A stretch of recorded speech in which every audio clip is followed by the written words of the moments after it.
विधायक ने आशा बहुओं में वितरित किया शाल।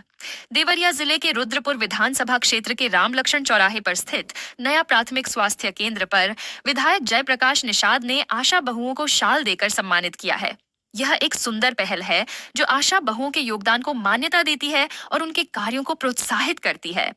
इस भीषण ठंड को देखते हुए क्षेत्रीय विधायक ने आशा बहुओं को शाल वितरित किया, जिससे उन्हें इस ठंड के मौसम से निजात मिल सके। आशा बहुएं स्वास्थ्य सेवाओं के क्षेत्र में महत्वपूर्ण भूमिका निभाती हैं और समुदाय के स्वास्थ्य को बेहतर बनाने में मदद करती हैं।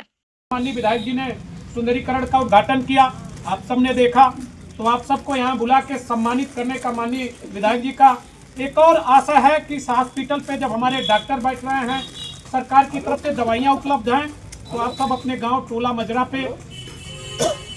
महिलाओं के प्रसव के लिए भी यहाँ पे रूम बनाया गया है, तमाम तरह की व्यवस्थाएं की गई हैं। तो आप सब अब गांव-गांव टोला मजरा अपने जब जाएंगे, लोगों को बताएंगे कि जो लोग गौरी बाजार जाने में असमर्थ हैं, प्राथमिक उपचार की आवश्यकता है, तो हमारा राम लक्ष्मण जो प्राथमिक स्वास्थ्य केंद्र यह चालू हो गया है, पूर्ण रूप से विकसित भी हो गया है, यह गाँव-गाँव भी प्रचार हो जाएगा। दूसरा, आप सबकी जो ये मेहनत है,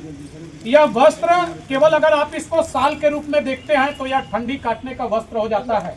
लेकिन अगर इसको आप एक सम्मान की दृष्टि से देखेंगे तो निश्चित रूप से एक गांव से 1000 की आबादी से आप सबको चुना जाता है।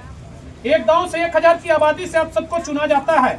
ईश्वर ने भी आपको इस लायक बनाया है कि आप बहुत से ऐसे परिवार हैं जो गरीब हैं, जिनके पास संसाधन नहीं है, रुपए पैसे का अभाव है, लेकिन आप सबके सहयोग से उनके परिवार की स्वास्थ्य की संबंधित समस्याएं खत्म होती है। उस सम्मान के लिए आपको आज यहाँ पे बुलाया गया और सम्मानित किया गया। निश्चित रूप से आप सबके मान सम्मान स्वाभिमान की रक्षा करने के लिए हम सब तत्पर रहते हैं। आगे भी आप सबके मान सम्मान स्वाभिमान की रक्षा के लिए तत्पर रहेंगे। और रही आप सबके मानदेय की बात, तो निश्चित रूप से मैं पिताजी से आग्रह करूंगा, अगली बार जब सदन में आप बैठे, जब अगली बार आप लखनऊ की सदन में बैठे, तो जब बोलने का अवसर मिलेगा तो आपको विश्वास दिलाता हूँ, इस प्रदेश की आशा बहनों की आवाज बनके, संगिनी बहनों की आवाज बनके आपकी मानदेय को बढ़ाने के लिए सदन में आपकी बात जरूर रखने का काम करेंगे। इसके लिए जरूर प्रयास करने का काम करेंगे। और मुझे विश्वास है उत्तर प्रदेश के यशस्वी मुख्यमंत्री परम पूज्य योगी आदित्यनाथ जी के नेतृत्व में,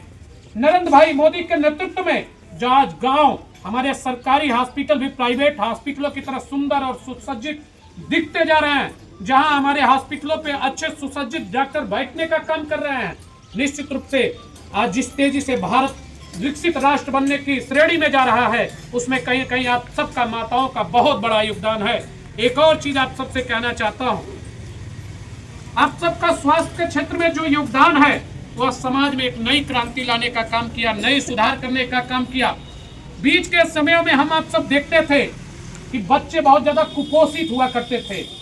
बच्चे बहुत ज्यादा कमजोर हुआ करते थे, लेकिन समय समय पे आप सबके द्वारा जो टीकाकरण का सुझाव दिया जाता है, जो गांव में घूम के टीकाकरण का कार्य संपन्न कराया जाता है, जो विशेष संचारी रोग की योजना चलती है उसको गांव तक प्रसारित करने का कार्य किया जाता है, तो कहीं न कहीं आप सबका बहुत बड़ा योगदान है। इस कार्यक्रम में आप सब ने बढ़ चढ़ के हिस्सा लिया, आप सब यहाँ पर उपस्थित हुए, आप सबको हृदय से बहुत